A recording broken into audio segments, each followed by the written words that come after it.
Okay, so let's get into it. This is a story about so much more than just a plant. It's really about how one single kind of crazy idea can kickstart a whole national movement. And it's all centered on one of the most polarizing herbs out there, coriander, or as they call it in Japan, pakuchi. So back in 2016, something really weird happened in Japan's food world. This one herb, the one some people say tastes like soap or, yeah, even stink bugs, all of a sudden became the hottest thing. I mean, the ingredient to have. How on earth did that happen? Well, to figure it out, we've got to rewind a bit. See, this herb, it's not new to Japan at all. We're talking records going back over 1,000 years. It had different names like kosui way back when, then coentro, but here's the thing, it was always just there, on the side. A little garnish, nothing more. Then the 80s hit, and with the boom in Thai food, it gets its modern name, pakuchi. But even then, it was just this niche thing for decades. And then, boom, it just exploded out of nowhere.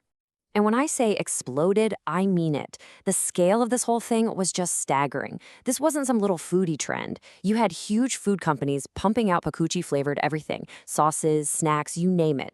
Even the national news, NHK, was doing stories on it. Think about that. An herb that a good chunk of the population can't stand was suddenly this massive culinary star. So the real question is, why?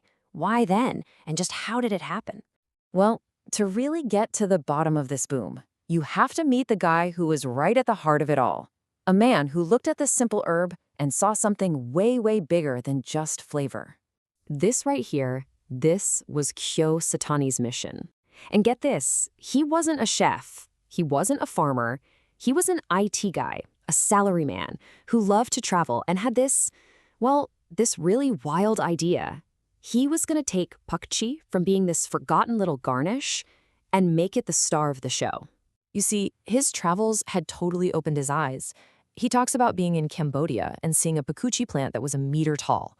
I mean, that's a world away from the sad little sprigs you could find in Japan. So when he'd get back home and try to cook the food he'd had on his trips with other travelers, that key ingredient, tons and tons of pakuchi, was just gone. It wasn't there. And that's when he realized Japan wasn't just missing an herb. It was missing the whole experience. And for him, this whole thing was never just about food. It was so much bigger. He even came up with his own spelling for it, Paxi. He tied it to the Latin word pax, for peace. So for Satani, this herb was a symbol of travel, of crossing borders, of connecting different people and their cultures. It was all about bringing the world a little closer together. All right, so here's where it gets interesting. His first son was born, and that really lit a fire under him. He wanted to do something he could be truly proud of, a real challenge. So he did something that literally everyone around him said was just crazy. I love this because it shows you the huge gap between what everyone thinks will work and a truly game-changing idea. Remember, he had 0 restaurant experience. None. And he decides to open a restaurant. The reaction was pretty much what you'd expect. You're a fool, it's too niche, it'll never work. I mean, a restaurant based only on an herb people hate? But he did it anyway. He opened Paxi House Tokyo in 2007, and it was an instant massive hit. Sold out every single night. And let's be super clear here. This had never been done. Not in Japan, not anywhere in the world. He basically invented a whole new kind of restaurant. Every single thing on the menu, from the starters all the way to the desserts, had pakuchi in it. He wasn't hopping on some trend. He was building one from the ground up. But here's the secret sauce. Paxi House was never really just about the food. The whole place was designed for people to connect, like a guest house for travelers. And every single night at 8:09 p.m., which in Japanese sounds like paku, the whole restaurant would do a toast together. Think about that. It just broke down all the walls. A room full of strangers would instantly become this little community. So his restaurant was ground zero for this whole movement. But he didn't do it alone. What he really did was light a spark. He created a community of passionate fans. They even called themselves Pakuists, who became his evangelists. Of course, the media loved the story, and as demand grew, farmers in places like Okayama started growing more of it, which made it cheaper and easier to get. And that got the big companies interested. You see, it became this amazing cycle that just kept feeding itself. Okay, so the restaurant is now legendary, an absolute unstoppable success.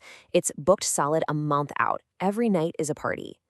And then, right at the very peak of it all, Satani does something nobody could have predicted. I mean, this just makes no business sense, right? You do not walk away from a golden goose like that. 7 years straight, not a single empty seat. It's a guaranteed success. So why on earth would you just close it down? Well, for Satani, success had become too comfortable. It was a routine, predictable. He felt that he'd stopped growing, and that his community, his fans, had too. They had their safe place to go get their pakuchi, but the sense of adventure, of challenge, it was gone. He'd started this whole thing to grow at the same pace as his son, and he realized if he wasn't challenging himself, what kind of example was he setting? So he closed the restaurant to launch what he called a no-store model. This wasn't him giving up. It was the next step. By getting rid of the physical location, he freed himself. Paxi House was no longer a place you go to.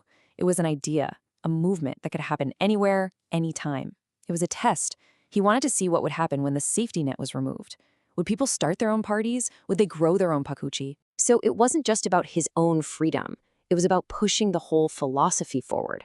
And for his next act, he took that core idea, finding value in things people overlook and creating connection, and he took it to a place that needed it more than anywhere. So where does he go?